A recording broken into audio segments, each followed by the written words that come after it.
Greetings and salutations, my dearest friends. My name is Samantha, and today I'm going to be talking about some of my favorite cozy games to play on my Nintendo.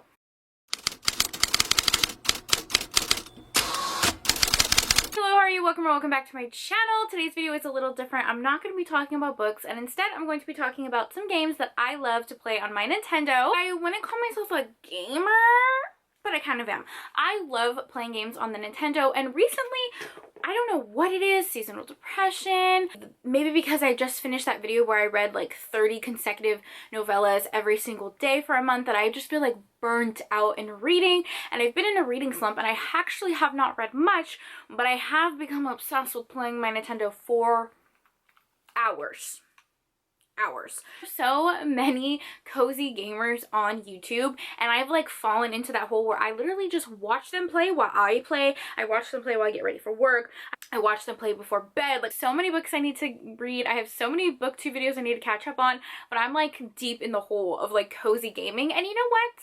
It makes me happy. And recently, it's actually gotten me a little bit out of my reading slump because I've started to listen to audiobooks while I play my Nintendo. So it kind of helps a little bit. Anyways, if you are kind of like a beginner gamer, because for me, I casually play games on the Nintendo. Games are just super cozy and not very high stakes, if that makes sense. Like, it's very hard to mess up on these games, and it's okay if you go days without playing. So these are some of the games that definitely help get me out of a reading slump when I want to listen to an audiobook. I think the first game that really catapulted everyone into playing on the Nintendo is Animal Crossing. Animal Crossing was brought back on the Nintendo in like 2020, the beginning of the pandemic. People went wild. When I tell you, I would watch hours and hours of people playing Animal Crossing on YouTube. I remember playing this game when I was a little kid, and I would just have an absolute blast. It's so fun to see it in such like a high def game, and they're constantly doing updates, and it's just so fun. And again, it's like low stakes. I know some people get really into it and decorate their islands crazy. For me, I'm literally just walking around, picking up weeds, giving gifts to my neighbors, and fishing. That's basically what I do in this game, and it is so relaxing and wonderful, and I love it. Playing that one for a while, but recently what kind of got me obsessed with playing on my Nintendo again is Disney Dreamlight Valley. Oh my gosh, this is literally Animal Crossing, but Disney. Now, I know there's a lot of glitches and game-breaking bugs in this game right now because it's so new, and I really wish the developers would have fixed that. One of the things you can't do in this game, and I'm just going to say it up front, is you cannot time travel. So if you're someone who plays Animal Crossing quite frequently and you're someone who time travels, you cannot. It messes up the game. Your crops won't grow. You won't continue on your quests. I actually had to restart my entire game because I time traveled without realizing that it was going to mess up the game. So that's a little disclaimer. And they're continuing to add, you know, more updates and more characters. But in this world, you basically come across Dreamlight Valley, which is a valley of magic and Disney characters. And it has been taken over by what they call the Night Thorns, which is a dark magic that makes everybody forget things. Kind of bringing everyone back to the island and also making it magical, because you have like magical powers. You have all of these quests that you can do with characters to move the story along. But again, it's very low stakes. You can just go around and garden as well. It's not quite a garden sim or a farming sim. It's cozy in the sense that you can fish, garden, forage, things like that.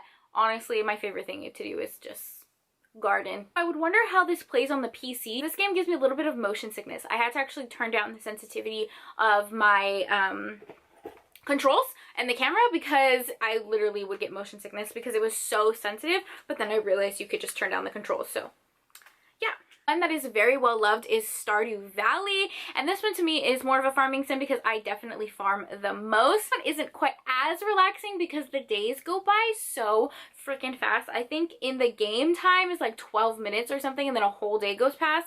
So you definitely have to prioritize what you're doing that day, but I just love it. It's so cozy. I love all of the interactions with the characters. You get the choice to marry people, befriend people, and they all have their different storylines.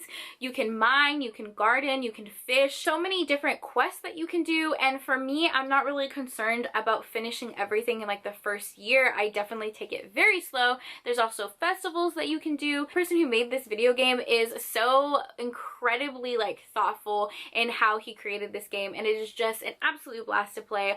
I kind of want to restart this one and maybe pick a different like layout or land that my home is in and maybe like marry different people. I don't know. I definitely love this one, and I probably play it more than Animal Crossing and Dreamlight Valley. This one that I surprisingly am really happy with is Cozy Grove. My friend Desiree from Genki Reader actually recommended this to me, and you start off as like a spirit scout, which is kind of like a Girl Scout but for spirits. You get dropped off on this island full of these bear spirits that have kind of lost their way and need help like redirecting themselves to not only make the island more colorful but also kind of guide them to the afterlife and the spiritual life, if that makes sense.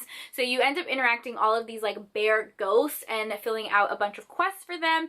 Each bear has their own different requests and storyline, and as you progress with them, the island grows more colorful. This next book is so good for the fall and winter season because it's so warm and cozy. That's the theme with all of these games that I play, and that is Coffee Talk. In this one, you own a coffee shop and you service all different types of paranormal creatures. Vampires, werewolves, witches, as well as humans, but I mean, the vampires and witches are kind of cooler. The story really is that you are the barista and people are telling you their life stories and you are just making their coffee for them.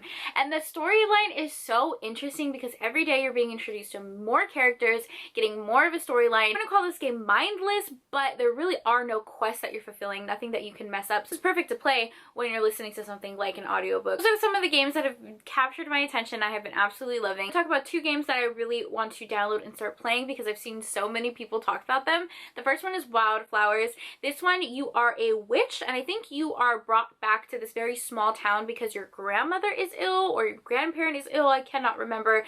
But you also discover your own magical powers. You get to learn how to fly a broom and do real magic, and there's also a gardening sim. The premise seems very similar to Stardew Valley. In Stardew Valley, you inherit your grandfather's old farmhouse and you kind of help rebuild the city, and this one sounds very similar except it's a witch and there's a little bit of magic involved, so that sounds awesome.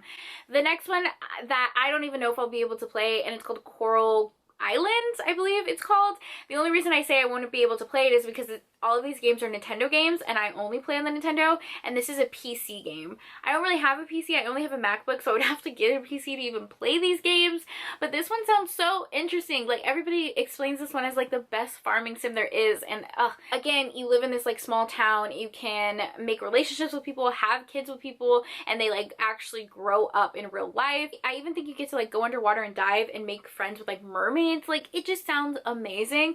But it's a PC game. Right, so I know that was a little different from my regular videos, but I thought it would be fun to talk about some cozy games for beginners. If you guys are really into audiobooks, I think cozy games are like perfect to play while you listen to them. That's about it. Thank you guys for watching this video, even though it was a little bit different. I'm trying to like expand my channel a little bit and add some bonus videos that are a little bit more than bookish related, so hopefully you guys don't mind. As always, thank you for taking time out of your day to spend time with me. It means the world to me. I hope you guys are all staying happy and healthy, and I will see you in my next video. Bye!